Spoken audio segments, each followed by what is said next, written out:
Hi, hello, good morning. After discussing about what are resources, resource type, resource planning, resource planning in India, and most importantly, conservation of resource. So, after discussing about all these concepts in these many different sessions, we understood that resource plays a very important role in the life of man as well as economic activities carried by man in the self-development as well as the development of nation. So then moving ahead in today's session, let us discuss about one of the important resource that we need to understand from the from this particular chapter, that is about land resource, bhu sampanmoola. So land resource or land, it is one of the important resource which has its own importance, which has its own importance in performing or in involving in various activities carried by man in their regular routine or in their regular works. So that's why land itself is very much supportive for all kind of economic activities. Then most importantly, land resource, it is also considered as one of the important natural resource.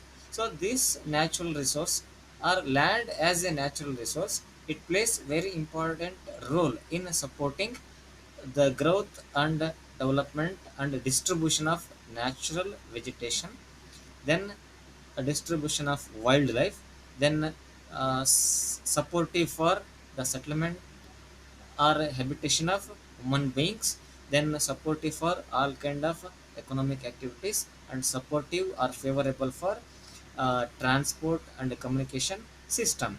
So after knowing or after understanding the importance of land in various aspects of its importance or its uh, a prominent role in supporting or in encouraging. So land resource are mainly considered as an asset of nation, Rashtrada Sampattu. So that's why the available land resource in a nation and available land which is supportive for all the other aspects of economic activities, it is to be used carefully. It is to be used carefully, and it is to be used with the proper planning and planned use of resource, that is land. Then most importantly, India, it is having land resource in its territory.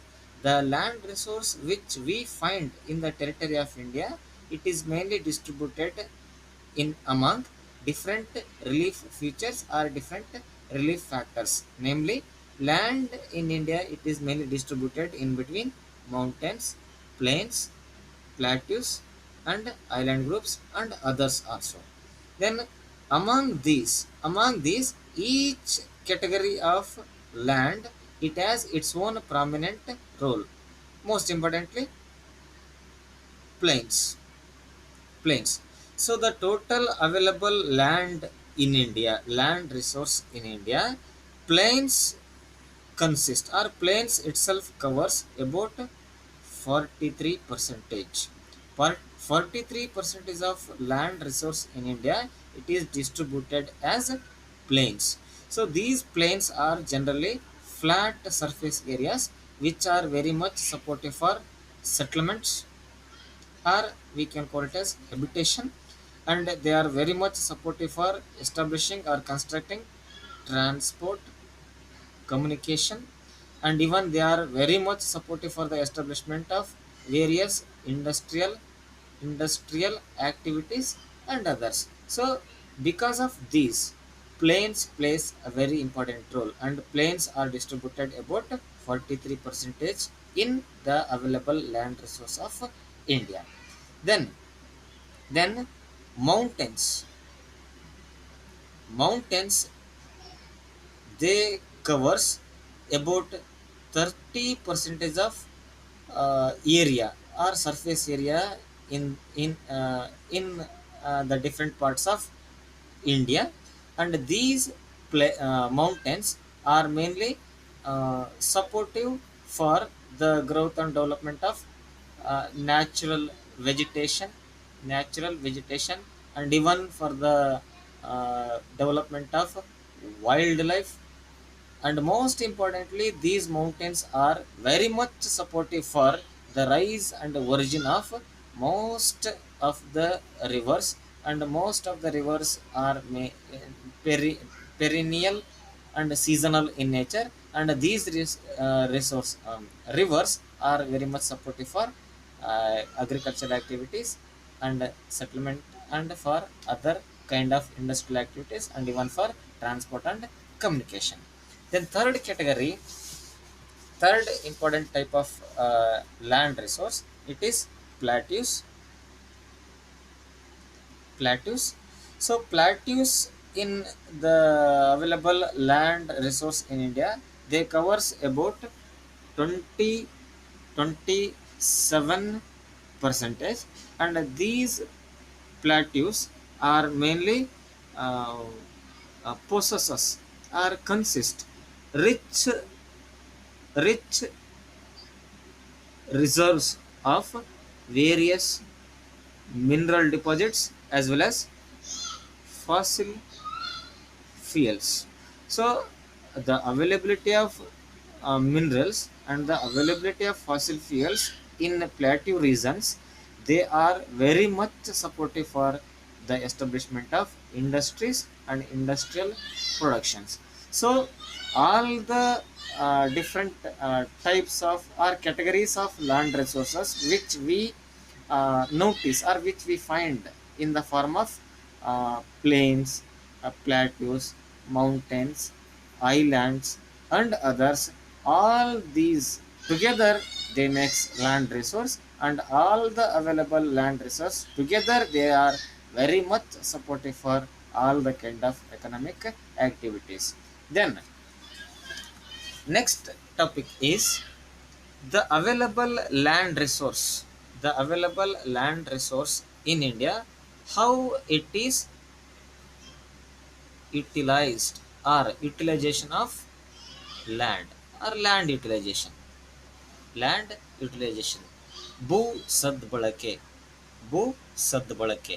How in what are all the means, in what are all the uh, purpose that the available land resource in India we use for different purpose and different activities where we directly or indirectly involve ourselves.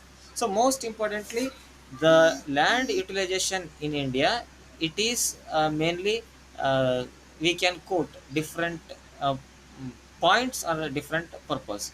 So under that, most of the land it is distributed or it is mainly identified in the form of forest.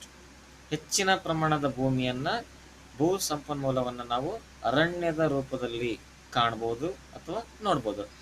Then second one, land available for cultivation, that is the land which is supportive for cultivation or agricultural activities. The land, second purpose for which land is mainly utilized or used, that is for cultivation, that is for agricultural activities. So the land which is used for agricultural activity, it is further categorized into two, namely barren land or waste land, ಬಂಜರು ಭೂಮಿ ಅಥವಾ ನಿರುಪಯುಕ್ತ ಭೂಮಿ. Then land put for or land used for non agricultural activities, that is for most importantly for constructional activities, construction of homes, construction of buildings, construction of industries, construction of dams, construction of roads, and etc etc. So all these land, it is categorized as land which is not available for cultivation, not available, not available for cultivation. Then third one, other uncultivated land, other uncultivated land, other uncultivated land, ಉಳುಮೆ ಮಾಡಲು ಬಳಕೆಯಾಗದ ಭೂಮಿ ಅಥವಾ ಕೃಷಿ ಮಾಡದೇ ಇರ್ತಕ್ಕಂತಹ ಭೂಮಿ. For example, some lands are going to be identified, are going to be used as permanent pastures, permanent pastures or grazing land, grazing land. For example, grasslands we call. In the previous years we discussed about uh, different type of vegetation, forests, grasslands and deserts. So grasslands are the regions where grass is the dominant. So some lands are identified as uncultivated land. So they are also identified as fallow land, where permanent pastures or grazing land is going to be identified. And some lands are going to be reserved for miscellaneous plant, identified for where miscellaneous plants are going to be uh, grown or cultivated. For example, the land where we are going to identify different type of trees grown in our farms. So the particular reason or the particular place is unfit for growing or raising any kind of crops. Then culturable wasteland, that is left uncultivated more than 5 agricultural years, that is unculturable waste land. Then most importantly, fourth one, it is fallow land. Fallow land. So fallow land means the land left without cultivation for more than one or more than two agricultural seasons or the years, that is identified as fallow land. ಒಂದು ವರ್ಷದಿಂದ ಎರಡು ಅಥವಾ ಎರಡಕ್ಕಿಂತ ಹೆಚ್ಚಿನ ವರ್ಷ ಅಥವಾ ಯಾವುದೇ ರೀತಿಯಾದಂತಹ ಕೃಷಿ ಕಾರ್ಯಚಟುವಟಿಕೆಯನ್ನ ಮಾಡದೇ ಬಿಟ್ಟಂತಹ ಭೂಮಿ, ಅದಕ್ಕೆ ಫ್ಯಾಲೋ ಲ್ಯಾಂಡ್ ಅಂತ ಹೇಳ್ತಾರೆ. So then fifth category, it is identified as net sown area. Net sown area, that is the area sown more than once in an agriculture year, plus net sown area is known as net cropped area. Net sown area means ಒಟ್ಟು ಉಳುಮೆ ಮಾಡಿದಂತಹ ಭೂಮಿ. So the total land, total area where crops are being raised regularly. So the where crops are being cultivated, the total area is going to be identified as net sown area or net grass cropped area. So utilization of land in India, or land utilization in India, it is mainly categorized or identified in the form of forest, then land not available for cultivation in the form of barren land or wasteland, and land used for construction activities. Then uncultivated land, where longer lands are mainly reserved for permanent pastures or grazing land. Then land which is not available, where miscellaneous plants or miscellaneous trees are going to be cultivated. Then the land which is not used for any kind of agricultural activity more than 5 years, then land used in the form of fallow land, where agricultural activity is not cultivated about 1 year to 2 year or more than 2 years, then net sown area. So in these forms we are going to utilize land in our regular activities. So with this we will stop today's discussion, and about the other concept from the chapter we will discuss tomorrow. Until then, have a nice day. Stay at home. Stay safe.